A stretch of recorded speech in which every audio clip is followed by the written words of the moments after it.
What is up, everybody? Welcome back to another video on my YouTube channel, and a lot is going on in the sports world right now. We're in the midst of the NFL season. Week 2 starts tonight. The Eagles are playing the Vikings on Thursday Night Football.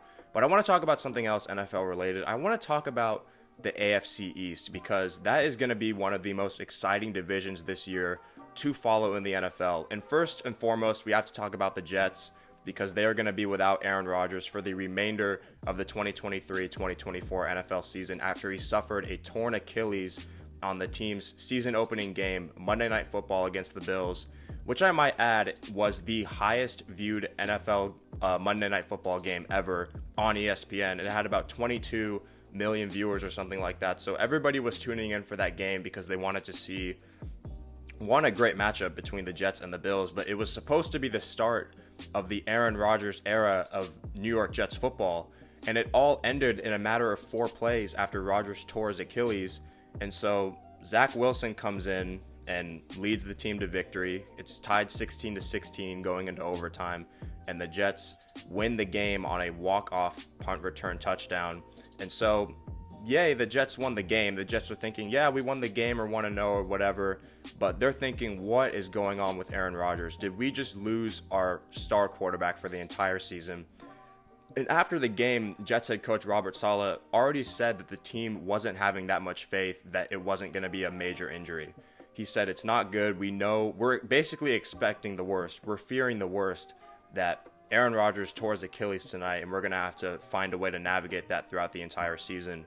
And that is what the MRI confirmed the next day, that Aaron Rodgers did, in fact, tear his Achilles, and he's going to miss the entire season. And so now everyone's trying to think about what the Jets are going to do at quarterback. Are they going to go out and sign a veteran guy, or are they going to let Zach Wilson, give the reins back to Zach Wilson, see if he can figure out a way to overcome his poor play from last year and get it figured out and finally be the guy that they drafted, I believe it was number 2 overall a few years ago, to be their franchise quarterback. The only reason Aaron Rodgers is even there in New York in the first place is because of Zach Wilson. The Jets saw that he's clearly not ready. We don't know if he's going to be ready to be the guy, so we're going to have to go get Aaron Rodgers to maximize the talent that we have on this roster. And so many believe Zach Wilson is going to be the guy going forward. Maybe they go out and sign a guy. Carson Wentz is a guy who's been in rumors. I believe they contacted Nick Foles too. And so my opinion is they're just going to go with Zach Wilson. They're just going to ride it out with Zach Wilson. And so he's going to have to figure out how to maximize the talent he has around him. He has Garrett Wilson, the reigning Offensive Rookie of the Year, who, by the way, made one of the most insane catches I have ever seen in a football game. If you guys didn't see it, basically it was a red zone play right by the goal line. Zach Wilson it looks like he threw up a fade. He wanted him to go up and get it. And then he reaches basically across his body with one hand, juggles the ball, and brings it in with one hand. His other hand never touched the football. It was one of the best catches I think I've ever seen in an NFL game. And that just shows you what type of talent the Jets are fortunate to have in Garrett Wilson. They also have guys like Allen Lazard, who really improved as a number 2 receiver in Green Bay, with Aaron Rodgers throwing him the ball alongside Davante Adams. So it'll be interesting to see what kind of production he can give the Jets this season, with Zach Wilson potentially being the guy who's going to be throwing him the ball. And then you also have a veteran in Randall Cobb, who he's seen it all in the NFL. He's been in the league for so long, and so he's going to be that veteran presence of the wide receiver core to sort of help these young guys, Zach Wilson, other young receivers, and others, be able to reach their potential this season. And then you also have Breece Hall. You can't forget about Breece Hall, him coming back from injury. He was looking like one of the best running backs in football last year as a rookie, and he tore his ACL, I think a few weeks into the season. So that was an unfortunate injury to see, but he is back this year, another weapon for the Jets. And so it'll be very interesting to see what Zach Wilson can do. Is he going to improve upon last year? Is he going to regress? Or is he just going to look the same and be like, this guy is not the guy? And if that's the case, it'll be very unfortunate for the Jets, because all people are going to be thinking, especially Jets fans, they're just going to be thinking, what could have been this season? We signed Aaron Rodgers. We were able to trade for Aaron Rodgers. We had a great roster, great coach, and it was not all for nothing, but it was just an unfortunate way for things to happen. And that's sports. Injuries happen in sports. And so I think Rodgers will for sure come back next year, at least give it one more year with the Jets and see how he feels. But yeah, it'll be very interesting to see what the Jets can do this season. And the other teams I want to talk about in the AFC East are the Bills and the Dolphins. I want to start with the Dolphins because Chargers-Dolphins was one of the best games from week one. One could argue it was the best game of the week. Just a shootout between teams that have a lot of high expectations this year. And just when you look at what the Dolphins did in particular, I was just really impressed with how their offense looked. And in particular, Tua, because Tua has taken a lot of heat. Many were questioning whether or not he is the guy in Miami after all these head injuries he was suffering. And he came back out there and he looked really good. And it obviously helps when you have Tyreek Hill out there running routes, getting past all these DBs and being able to make these insane plays. I believe he went for 215 yards and Tua threw for 466. So he was out there slinging the football.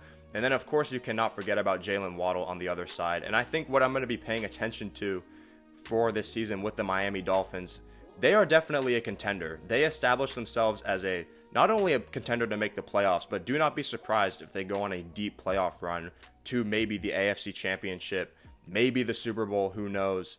And it's going to be very hard for teams to figure out how to scheme against the Dolphins offense, because if you want to throw all your guys at Tyreek Hill, you obviously can't leave Tyreek Hill one-on-one because you're just asking him to get burned.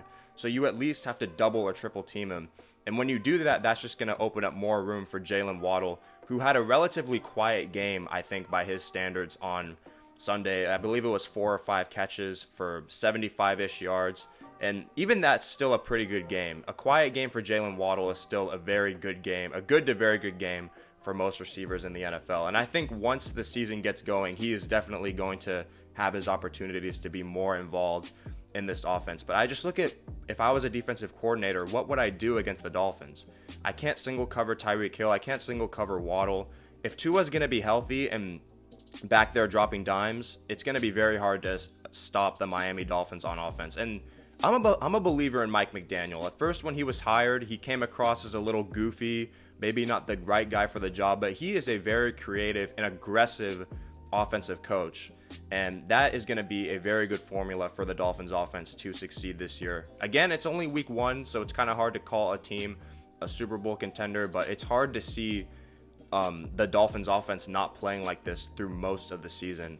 And so I want to move on to another team in the AFC East, obviously the Bills. The Bills did not look good at all on Monday night. Their defense looked good. They were able to hold the Jets to a few touchdowns. It was 16-16 going into overtime, so it's not like it was a super high-scoring game. Both defenses came to play. But I'm just looking at the Bills' offense, and I'm very concerned with Josh Allen because, let's just say it how it is, he has regressed since Brian Daboll left to go coach the Giants. He is turning the football over left and right. He has become a literal turnover machine, and that's what cost them the game on Monday night. 3 interceptions, all to the same player.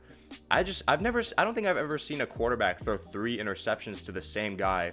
Jordan Whitehead already 3 interceptions on the resume this year for this season. So shout out to him. And who's to say if he's not going to get some more if teams are going to continue to throw at him. And the thing that is concerning with Josh Allen and these turnovers is they just look so reckless and questionable. He's just launching the ball up there, basically just throwing it up for grabs, thinking that he can make every single throw possible. It's just when you look at what he looked like when Brian Daboll was there versus what he looks like now, it's clearly a different player. He's still a very talented guy, a top, I would say, 3 quarterback in the league. And so he hasn't regressed in that sense, but he just doesn't look as comfortable, as controlled, and as poised as he did with Brian Daboll there. It looks like how he looked as a rookie and when he came into the league. He was making those same mistakes as a rookie. And he was considered a kind of raw prospect coming out of Wyoming, but when you looked at how he looked as a rookie, it looks exactly like this. Same, very questionable turnovers, questionable decision making. And when I look at the Bills, this is a very interesting time for them because I'm not sure what the Super Bowl windows close fast in the NFL, and I'm not sure if it's that bad to say that maybe their window is closed because they got to the AFC Championship game against the Chiefs. They lost a brutal and heartbreaking overtime game to the Chiefs in the divisional round, and basically the NFL said we're going to change the overtime rules so that something like that doesn't happen again to a team. And it's funny that Josh Allen is now 0-5 in overtimes since they changed those rules. And Yeah, I think the Bills window is shrinking. I don't know if that's a hot take or not, but you already have questions about whether or not Stephon Diggs wants to even be there, even though he's come out and said multiple times he loves the Bills, he loves the fans, he's just a competitive guy, so it may come across that he's just getting angry on the field. And those started after they lost that game to the Bengals. Josh Allen and Stephon Diggs did not look like they were vibing with each other on the sideline. And then there was even a clip from Monday's game with Stephon Diggs pointing to his head. It wasn't mic'd up, but you could read his lips. He was saying, "Be smart, be smart." He was saying that to Josh Allen, and maybe that was just a motivational tactic, just him trying to motivate his quarterback. But I don't know. I think when the Bills were at their peak and they were vibing with each other, I didn't see stuff like that happening. And so maybe I think it's just part of it is they probably know that too. They know they have a window to capitalize on, and they need to figure it out. So yeah, that's what I wanted to talk about with the Bills. I'm not sure they're gonna live and die by Josh Allen and his turnovers. If they can't figure that out, if he cannot figure that out, they are not going to reach their potential this season. And the AFC East is going to be a very interesting division. Jets, Dolphins, Bills, and then obviously you have the Patriots, but I don't think anyone's really expecting the Patriots to win this division. So it's going to be between those three teams. And right now, after week 1, only one game for each of them, the Dolphins look like the best team. So let me know what you guys think about the AFC East. Who do you guys have winning? Do you have a sleeper team in that division? Maybe you think the Patriots are going to win. Just let me know what your guys' overall thoughts on that and all the quarterbacks in those divisions, because the quarterbacks in those divisions are going to be very fun to follow this year, especially Zach Wilson, because if he is not able to look capable of just being adequate, it's not going to be a fun season for the Jets and their fans. And so the last thing I wanted to talk about in this video very quickly is the NBA's new rule that is basically saying you cannot sit out your star players in nationally televised games unless they are legitimately or seriously injured. And so basically what the NBA defines as a star player is any player that has made the All-Star team over the last 3 seasons. So there are 49 different players that fit that description as a star player. And if they sit out games, back-to-backs, or not back-to-backs, I think it's just nationally televised games without a legitimate excuse, the NBA is going to fine them a bunch of money. The first violation is $100,000, and then the second violation is $250,000.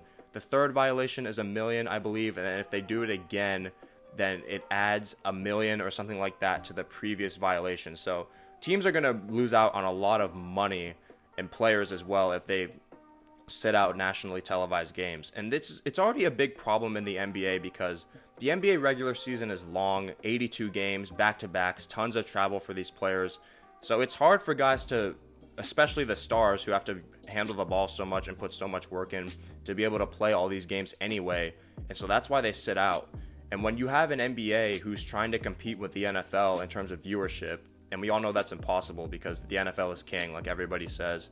Everybody is going to watch a Monday Night Football, a Thursday Christmas Eve game, Christmas Day game for the NFL instead of the NBA. It's just the way sports fans work in this country.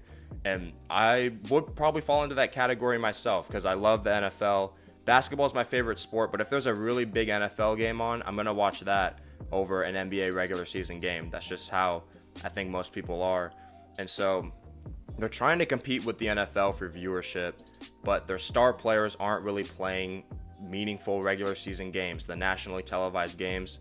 And then I think another thing that is contributing to NBA regular season viewership declining over the years is just the style of play, because it seems very like track and field, like teams are running up and down. It's all about transition, threes and layups. The style of play has changed so much, and I think that's a reason why you see players getting nicked up a lot, is because when you're running up and down the court like that for an 82-game season, not really getting a chance for a breather, it takes a toll on these guys' bodies. And so let me know what you guys think about this rule. Do you like it? What, in your mind, would you do to have NBA stars play more nationally televised games so that the viewership can get back to normal and fans can not get a bad experience when they go to games? Because you got to think, nationally televised games, some of these are interconference games where an Eastern team is playing a Western team. Let's just say it's like the Celtics and the Nuggets, or like a finals matchup between the Heat and the Nuggets, or Bucks and Suns from a few years ago.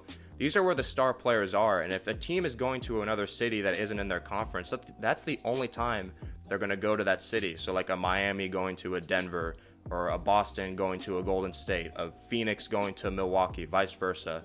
And a star player who doesn't play, that's the fan that lives there, that's their one chance to see their favorite player play. And they're sitting out, even though they may not be fully injured, but they're just trying to give themselves a rest from the toll that an 82 game season puts on someone's body. So the NBA has to figure out what they're going to do in terms of these guys sitting out games. And I think this is the first step in them trying to do that. They're trying to incentivize players to play. And if you don't play, if you're not fully injured, you're going to lose out on a ton of money.